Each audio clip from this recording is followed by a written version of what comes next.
ఒకరోజు రాజుగారు తన మంత్రిని పాపానికి మూలం ఏంటని అడుగుతారు. ఆ మంత్రి చాలా సమాధానాలు చెప్తాడు, కానీ అవేవీ కూడా రాజుగారిని సంతృప్తిపరచలేదు.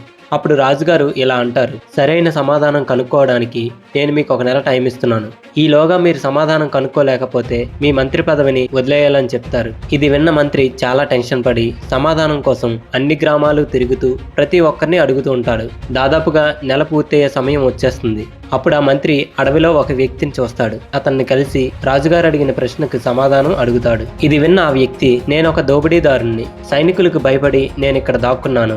నేను మీ ప్రశ్నకు సమాధానం చెప్పగలను, కానీ దీనికి మీరు నా కోసం ఒక పని చేయాలంటాడు. వెంటనే ఆ మంత్రి, మీరు నా ప్రశ్నకు సమాధానం చెప్పగలిగితే ఏ పనైనా చేయడానికి నేను సిద్ధమే అంటాడు. అప్పుడు ఆ వ్యక్తి ఇలా అంటాడు, మీరు ఈ రాత్రికి ఇక్కడ దగ్గరలో ఉన్నటువంటి ఊర్లో ఒక ధనవంతుడిని చంపి అతని సంపదను కూడా దొంగిలించి నా దగ్గరికి తీసుకురావాలని చెప్తాడు. ఈ పని చేయడంలో మీరు విజయం సాధిస్తే రాజుగారి ప్రశ్నకు సమాధానం నేను చెప్తానంటాడు. మంత్రి కాసేపు ఆలోచించి తన ఉద్యోగాన్ని కాపాడుకోవాలనే తపనతో ఈ పని చేయడానికి అంగీకరించి బయలుదేరడానికి సిద్ధమవుతాడు. మంత్రి వెళ్ళబోతుండగా ఆ వ్యక్తి పిలిచి, మరొక్కసారి ఆలోచించండి, చంపడం మరియు దొంగతనం చేయడం అనేది చాలా పాపం అంటాడు. అప్పుడు ఆ మంత్రి, నా దగ్గర ఎక్కువ సమయం లేదు, నా మంత్రి పదవిని ఎలాగైనా సరే కాపాడుకోవాలనుకుంటున్నాను, దీనికోసం నేను ఏ పాపం చేయడానికైనా సిద్ధమే అంటాడు.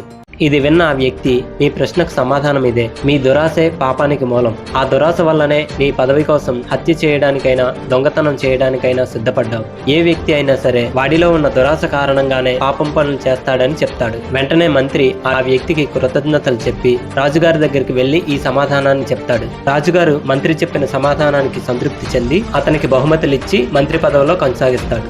సో ఈ కథలో నీతి మీకు అర్థమైంది అనుకుంటా. వీడియో నచ్చితే ఒక లైక్ చేసి మన పేజ్ని ఫాలో అయిపోండి.